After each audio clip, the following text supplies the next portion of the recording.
como de esas, como de esas buenas nuevas de su mensaje. Ambas situaciones no son bienvenidas en el lugar. Por un lado, su pueblo natal, y por otro, las personas de su entorno más cercano. El Evangelio de Marcos es un evangelio que nos muestra a los discípulos de Jesús que no logran comprender sus enseñanzas. Una y otra vez los observamos perdidos, confundidos, llenos de miedo y sin decir nada, como fue en el momento de la resurrección. Estos discípulos de Jesús son personas que cometen errores comunes como cualquier persona, pero posteriormente estos discípulos son los mismos que comprenderán quién los ha llamado. Si lo analizamos bien, podemos fácilmente identificarnos con ellos y comparar nuestras acciones y actitudes. Pero también sabemos que luego de tener esa relación, esa cercanía con el Señor, vamos a cumplir esta prueba con nuestra fidelidad. Vamos a volver al inicio del texto del Evangelio que nos habla, ¿no? Observemos en la lectura, si tienen a sus Biblias a la mano, observen lo dicho tanto por los habitantes de Nazaret como por su familia. Un ratito está pidiéndome que admita Mauricio. Entonces vemos lo que, como decía, lo que hablaba los habitantes de Nazaret como por su familia. Ellos no podían reconocer como Mesías a quien ellos conocían como el hijo de María, como el hermano, como el vecino, como aquel que le reparaba sus mesas, sus sillas. Era un ciudadano más. Recordemos también varias preguntas que se hacían y que hemos también tenido oportunidad de leer en capítulos anteriores, cuando decía, ¿por qué habla este de este modo? ¿No? Y lo acusaban de decir blasfemias. O cuando los discípulos se asustaban y se preguntaban, ¿quién es este? Que aún el viento y el mar le obedecen. Entonces, vemos aquí dos cosas. La primera es que ante la comunidad, la naturaleza de Jesús gira alrededor del hecho de que ha sido concebido y criado como uno más entre ellos, ¿no? Y bien leemos que dice que hay momentos en que Jesús no puede realizar milagros. Y eso en el griego literalmente quiere decir que él no podía ejercer allí ningún poder.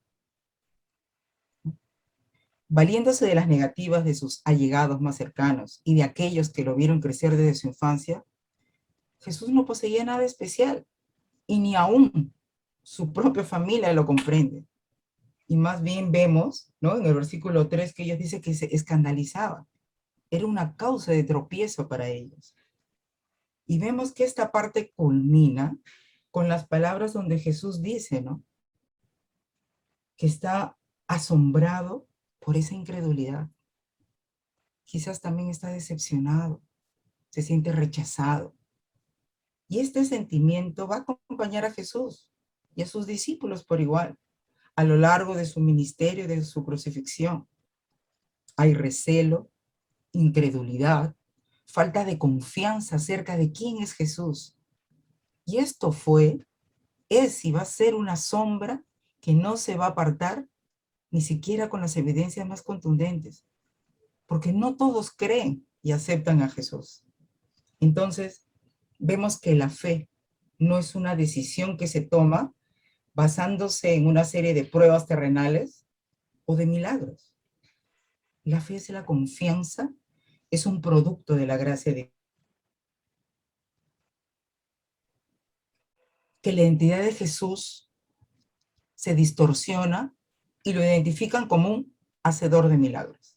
Entonces, ahora el milagro no es evidencia de la divinidad de Jesús, ni tampoco la ausencia de milagros tiene que ser interpretada como una señal de ausencia divina.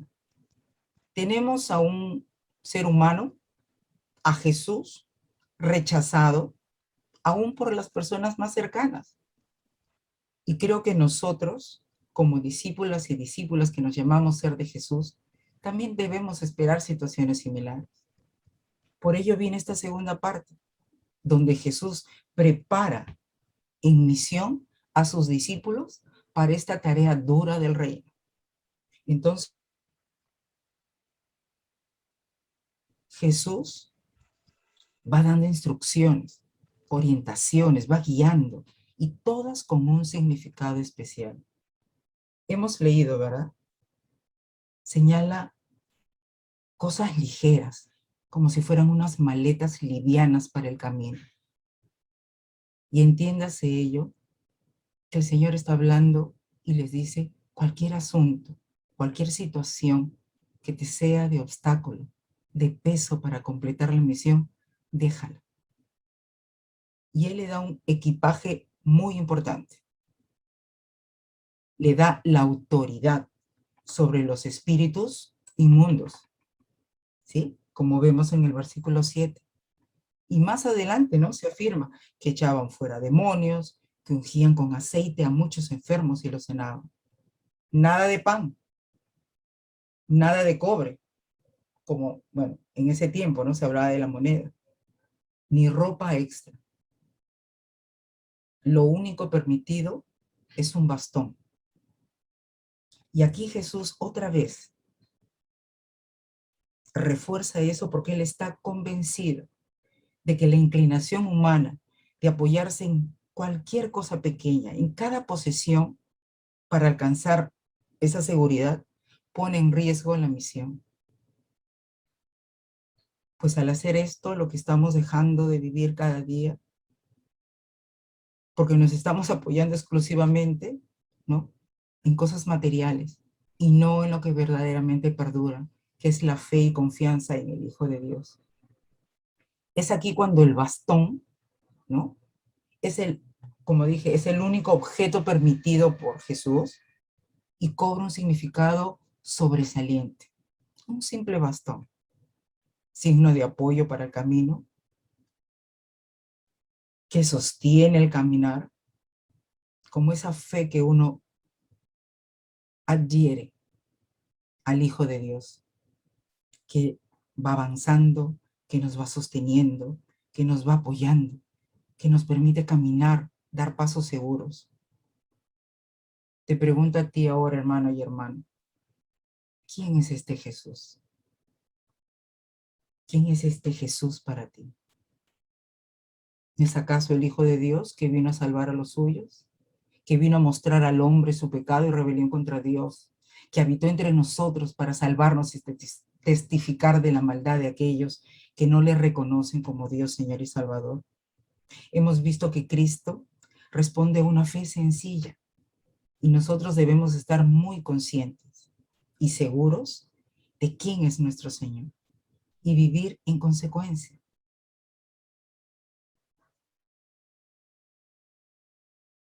Lo hemos quizás leído muchas veces. Te pregunto ahora,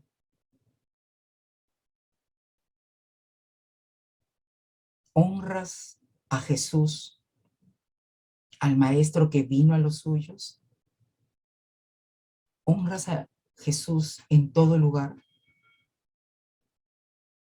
Y si digo ello es porque si vemos los evangelios, nos muestra a un Jesús recorriendo ciudades, aldeas, enseñando, predicando el evangelio, atravesando el mar, exponiéndose a peligros y rechazos, con jornadas de trabajo extenuantes, con el firme propósito de cumplir la voluntad del Padre que le había enviado. Vemos entonces que Jesús tenía clara su misión y actuaba en consecuencia. Por eso que predicaba y enseñaba y tenía las buenas nuevas. Y eso, por supuesto, incluyó su propia patria, la tierra, el lugar que lo vio crecer como el Hijo del Hombre, que desempeñar. ¿Sabes cuál es tu misión? ¿Conoces cuál es tu misión? Estas personas de Nazaret conocían su oficio, conocían su familia. No les era un personaje extraño. Y así como ellos conocían, Jesús ahora se muestra a ti. Tú conoces quién es Jesús, lo que ha significado para tu vida. Conoces cuál era su misión aquí y la sigue teniendo en tu vida, en tu familia. Él no es ajeno, vuelvo a repetir, a tu vida. Yo te pregunto,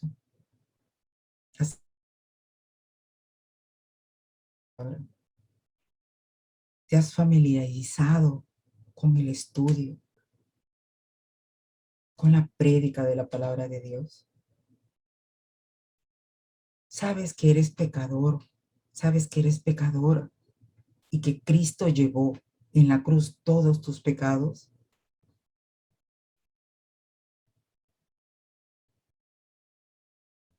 Quizás aún te parezca que Jesús es tropiezo para tu vida.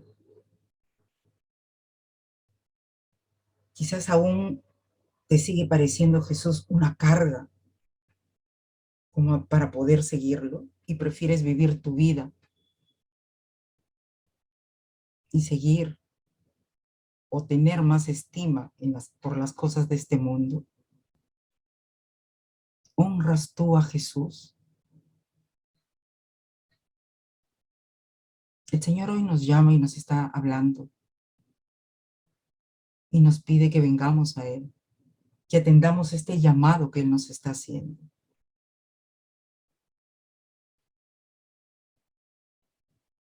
En Primera de Pedro, y me gustaría leerlo juntos quienes tienen su Biblia, en Primera de Pedro, capítulo 2, versículos del 4 al 8. El Señor nos dice, acercándoos a Él, piedra viva, desechada ciertamente por los hombres, pero para Dios escogida y preciosa. Vosotros también, como piedras vivas, sed edificados como casa espiritual y sacerdocio santo, para ofrecer sacrificios espirituales aceptables a Dios, por medio de Jesucristo, por lo cual también dice la Escritura, he aquí pongo en Sión la principal piedra del ángulo escogida preciosa. El que cree en él no será avergonzado. Para vosotros, pues los que creéis, él es precioso. En cambio, para los que no creen, la piedra que desecharon ha venido a ser la cabeza de ángulo, piedra de tropiezo y roca que hace caer. Ellos, por su desobediencia, tropiezan en la palabra. Ese es su destino. El Señor nos sigue hablando. El Señor nos sigue llamando. El Señor nos sigue, continúa conmigo. Prefiere vivir mi vida a seguir tropezando en el camino. Y si el Señor nos hace este llamado en estos tiempos, es porque el Señor está preparando. Y soy convencida, en realidad, de decirles que el Señor está preparando hombres y mujeres entendidas en los tiempos. Porque hoy, los que estamos aquí, estamos viviendo una pandemia, un tiempo difícil, un tiempo de dolor, un tiempo de incertidumbre. Que el Señor, esta generación, esté pasando este tipo de situaciones. Y el Señor lo que quiere es preparar a sus discípulos, a quienes siguen, a quienes lo conocen, a quien para nosotros no es un personaje extraño, no es ajeno a nuestra vida. Y Él nos llama hoy y nos está diciendo, sigue, continúa, prepárate, lleva tu bastón, apóyate en mí, avanza conmigo, sostén de mí. Él vino a salvarnos. Y Él vino a mostrar que cada uno, que cada uno de nosotros nos equivocamos, pecamos, nos rebelamos contra Dios. Él nos conoce. Él conoce nuestras virtudes, nuestros defectos, nuestros anhelos, nuestros sueños. Y Él está ahí siempre, alentándonos. Te invito a que ¿quién es este Jesús para ti? Para tu vida personal, para tu familia, para tu entorno.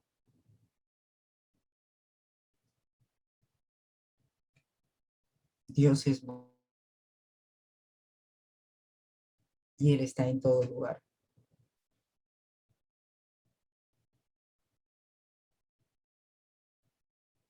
Está confortando nuestra vida, está dando ánimo, está dando esa seguridad y confianza que necesitamos en estos momentos. Y quiere preparar, una vez más lo digo, a hombres y mujeres. Y cuando digo hombres y mujeres, no solamente me refiero a los hermanos mayores, sino a los jóvenes, a los niños y a las niñas, para que estemos sostenidos de su mano, nos apoyemos en ese bastón, tengamos esa confianza de que Él está con nosotros. Pero también nos pide obediencia, porque acabamos de leer, ¿verdad? Esa palabra tan sencilla que dijo el Señor, ¿se acuerdan? El domingo pasado, cree solamente. Dos vocablos.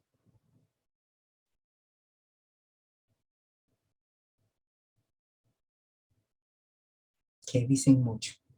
Y si nos ponemos a analizar en el caminar de nuestra vida, vamos a encontrar de verdad situaciones que lo único que nos queda es creer y tener confianza que el Señor está ahí. Por eso esa misión que les da a los discípulos.